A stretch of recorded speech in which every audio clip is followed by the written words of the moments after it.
security operations, incident response positions. What are some of the typical maybe career routes and roles available? Yeah, I'm a big fan. If I get a CV with a blog on it, I'll absolutely click on the blog. So I actually got into security because I had an engineering job at the university, and there was one of those paper flyers with the little tails at the bottom. And I tore that off, called the number, and they paid like $1 more an hour. So you can get into it in weird ways, right?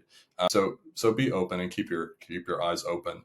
I think there's also, if you're in a like cyber adjacent job, if you deal with a lot of PII, if you deal with privacy, if you deal with law, if you deal with technology, there are some ways that you can emphasize the parts of cybersecurity in your day-to-day. IT is the traditional one that everybody kind of looks at because you're dealing with the systems that security are trying to secure. And usually security makes a load of work for IT and the IT run off and do it. So there are definitely ways that you can highlight the tasks within your job to make you more palatable and sellable to a cybersecurity career. But even if you're not in a like cyber adjacent career, everybody, like we talked about, everybody is dealing with privacy, everybody's dealing with security, everybody is dealing with workflows and optimization. So write it down. Pay attention. I'm a big fan. If I get a CV with a blog on it, I'll absolutely click on the blog. I'll go read through it. I'll check out their GitHub.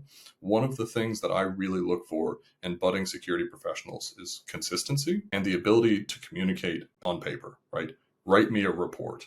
You are in sales, right? And you realize that there was a script, there was a process, there's a way that you're communicating with the customers that could be optimized, that may possibly disclose PII. Maybe you manually type in the email of the customer, and if you mistype it, it goes to the wrong person. And that's a data breach, right? That's disclosing personal identification, personal information to the wrong people. So you wrote that down. You talk about the risks in it. You talk about the steps that your team goes through, and then you make some suggestions. If I got that as an email from the sales department, Christmas has come early, right?